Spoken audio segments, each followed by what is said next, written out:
Oke, sekarang yang mau kita bahas ini adalah sesuatu yang agak lain daripada yang lain ya. Mungkin kadang-kadang tidak dibahas secara umum di tempat atau di buku-buku pelajaran sekolah, yaitu tentang bagaimana menerapkan hukum Gauss.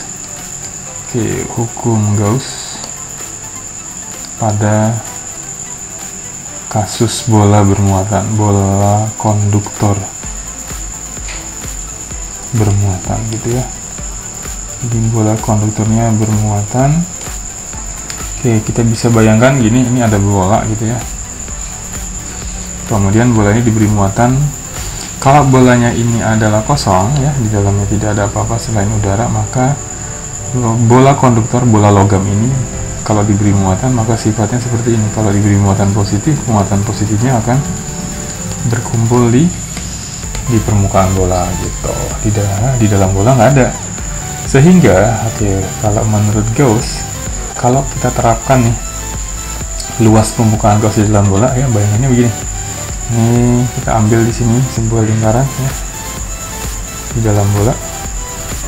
Oke, yang berwarna kuning itu kan ini adalah bola sebenarnya. Di dalam bolanya ada bola lagi, tapi kalau kita bayangkan di dalam bola ini tidak ada muatan yang dilingkupi oleh bola yang berwarna kuning ya, arsiran bola kuning ini. Karena tidak ada, maka menurut Gauss ya, jadi E medan dikali luas permukaan, atau ini kita pakai bentuk integralnya, integral tertutup dari E dikali medan, itu adalah berapa banyak muatan yang dilingkupi oleh luas permukaan. LdA ini adalah luas permukaan yang diintegralkan dibagi dengan permitivitas listriknya. Oke. Jadi dalam kasus ini hukum Gaussnya di sini ya. Ini luas permukaannya di dalam ini. Berapa jumlah muatannya? Oke, kalau di sini jumlah muatannya adalah berapa? 0 gitu, dibagi epsilon 0. Nah, ini katakanlah jari-jari permukaan, jari-jari bola kecil ini yang kuning ini misalnya R1 gitu kan, sementara ini adalah R besar gitu. Kita lihat di situ. Oke, di sini harus dimasukkan nih luas permukaannya. Apa luas permukaan bolanya? 4 pi R1 pangkat 2 gitu. Tapi karena di sini 0, nah pasti hasilnya akan sama dengan 0 gitu ya. Tapi kita bisa bayangkan gimana ini kan di dalam bola. Gimana kalau di permukaan bola? Oke, di permukaan bola. Oke, kalau di permukaan bola itu kan berarti R-nya sudah menjadi sama dengan R ya. Jadi kita dapat gimana nanti bentuknya? Ya, langsung hukum Gauss-nya ya. Sebenarnya ini bentuknya, tapi nanti kita dapat E medan dikali luas permukaan yang dibentuk adalah 4 pi R kuadrat gitu. Sama dengan, nah ini pas di permukaan bola ini muatannya berapa? Ya muatannya totalnya katakanlah Q besar gitu ya. Q besar muatan totalnya dibagi dengan epsilon 0 gitu. Nanti jadi medannya berapa? Oh, medannya ternyata adalah, oke, ini kita bawa ke bawah jadi 1/4 pi gitu kan, epsilon 0 dikali R kuadrat dibagi atasnya ada Q ya nggak?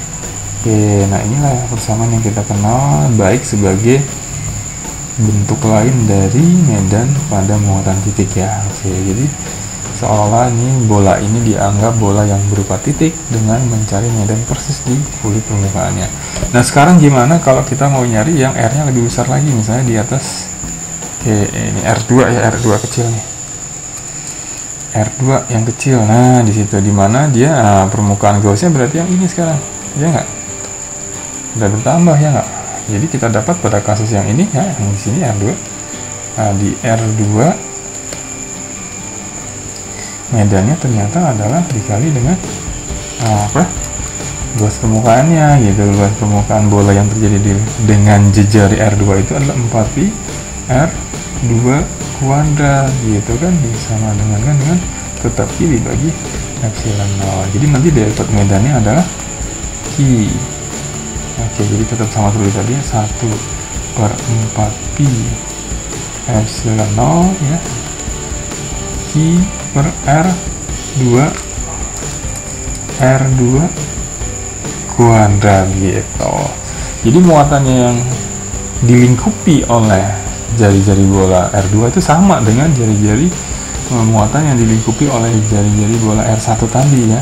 Yang R1 tadi ketika di R, yang di R bukan di R1 yang di R. Oke, jadi yang membedakan apa ya antara persamaan ini dan persamaan itu? Yang membedakan antara persamaan ini dan persamaan itu adalah ini R-nya gitu. Yang ini lebih besar kan ya. Yang ini R2 lebih besar daripada R gitu kan.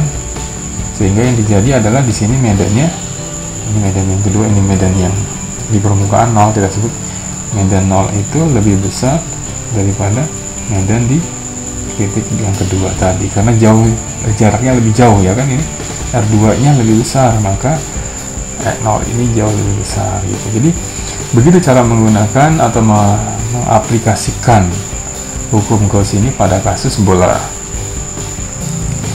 Sehingga ketika kalian ketemu dengan ada bola lain, tapi bola ini misalnya adalah bola yang sudah ada isinya, gitu, bola pejal gitu ya. Apa yang terjadi pada bola pejal? Pada bola pejal muatan, kalau dia muatannya jenisnya positif ya, jadi jenis muatan positif, maka muatan akan terdistribusi, tersebar secara merata, baik itu di dalam maupun di permukaan bola. Oke, jadi kalau tadi bolanya kosong kan hanya tersebar di permukaan, kalau di sini di dalam juga ada gitu. Jadi kalau tadi di dalam bola kosong itu 0, kalau di sini apa? Ada nih muatannya. Kalau kita bikin permukaan Gauss-nya di sini kan, misalnya di dalam bola ini kan, ini R1 kita sebutkan. Nah, berapa jumlah muatan di sini? 1 2 3 4 5 misalnya, atau 6 ya.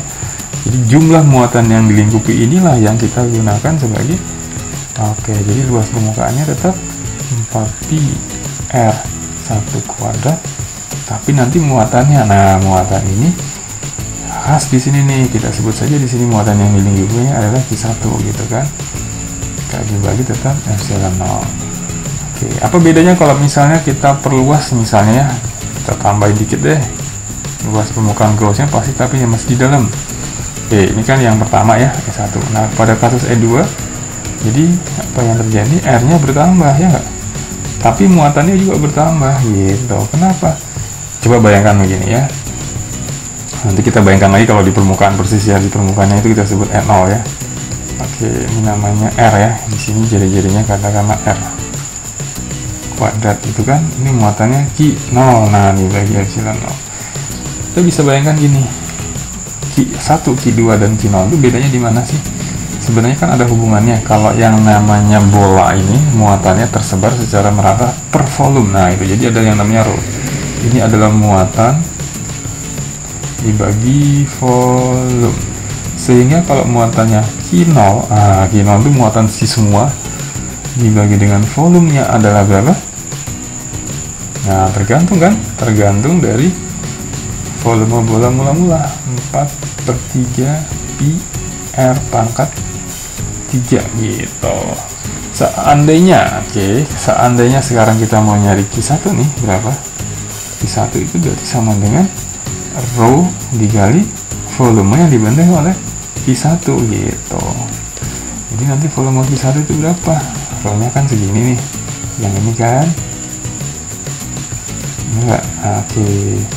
Tapi V1 itu volumenya adalah 4/3 dikali pi R1 pangkat 3. Nah, ini di cancel, jadi nanti kita dapat apa ini?